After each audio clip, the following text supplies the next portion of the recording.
Assalamualaikum warahmatullahi wabarakatuh. Selamat pagi anak-anak. Bagaimana kabar kalian semua hari ini? Semoga semuanya dalam keadaan sehat ya, dan pastinya tetap semangat untuk belajar.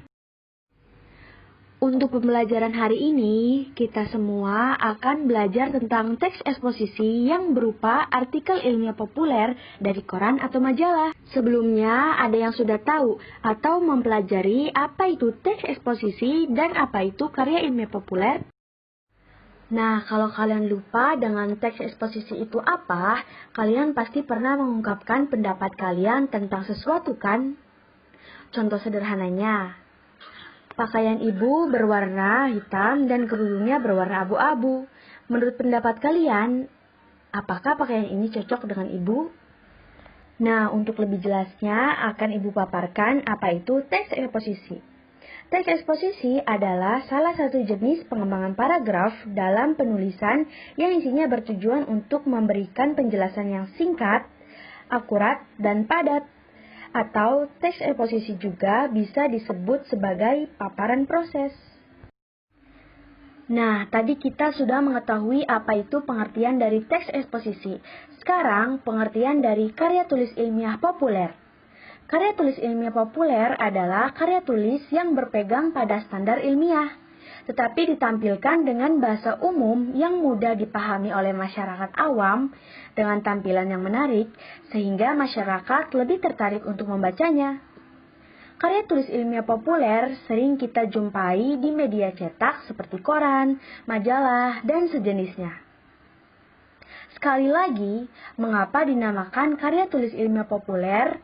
Karena penulisan karya tulis itu ditujukan untuk masyarakat umum atau orang awam, sehingga siapa saja mudah mengerti dan menangkap pesan yang terkandung di dalamnya.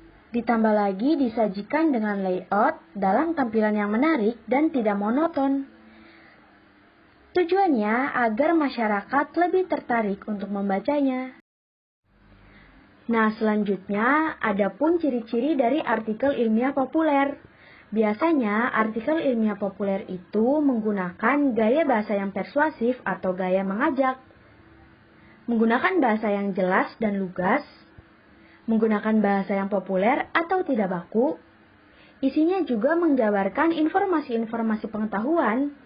Isinya menjawab semua pertanyaan apa, siapa, di mana, kapan, mengapa, dan bagaimana. Untuk menulis teks eksposisi yang berupa artikel ilmiah populer, tentunya ada beberapa hal yang harus diperhatikan. Hal-hal tersebut tercantum di dalam kaidah kebahasaan teks eksposisi berupa artikel ilmiah populer. Di antaranya, yang pertama, menggunakan cara dan gaya bahasa yang mudah dimengerti oleh orang awam. Yang kedua, menggunakan bahasa yang populer dan tidak baku. Yang ketiga, bahasa yang digunakan bersifat persuasif argumentatif. Yang keempat, menggunakan pronomina. Yang kelima, menggunakan konjungsi. Yang keenam, tidak terikat ketat dengan aturan penulisan ilmiah. Yang ketujuh, lebih bersifat umum atau untuk konsumsi publik.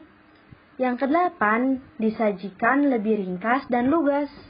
Jika kalian ingin menulis artikel ilmiah populer, ada hal yang perlu diperhatikan, yaitu struktur penulisan artikel ilmiah populer. Seperti berikut ini. Yang pertama, judul, berisi bahasa yang unik dan bisa menarik pembaca. Yang kedua, lead atau pembuka tulisan. Berisi susunan ide utama atau pokok bahasan yang bisa disampaikan melalui kutipan, data-data, pernyataan, dan catatan. Yang ketiga, penjelas atau isi tulisan. Berisi tulisan ataupun gagasan penjelas dan pendukung dari tulisan pembuka. Gagasan itu bisa disampaikan dalam narasi yang tetap mengacu pada sudut pandang penulis. Yang keempat, penutupan atau simpulan.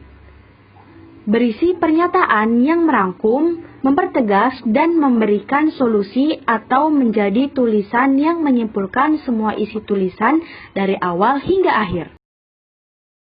Selanjutnya, mari kita perhatikan contoh teks eksposisi berupa artikel ilmiah populer berikut ini. Nah, pada paragraf pertama ini mengandung tesis atau pernyataan pendapat. Meskipun pernyataan pendapat dari penulis, tetapi tetap harus dibarengi dengan fakta. Sedangkan pada paragraf 2 merupakan argumentasi dari penulis yang berdasarkan fakta juga. Nah, untuk paragraf ketiga merupakan bagian akhir yang berupa penegasan ulang. Maksud dari penegasan ulang di sini adalah bahwa penulis melakukan penegasan kembali terhadap kesimpulan yang bisa diambil.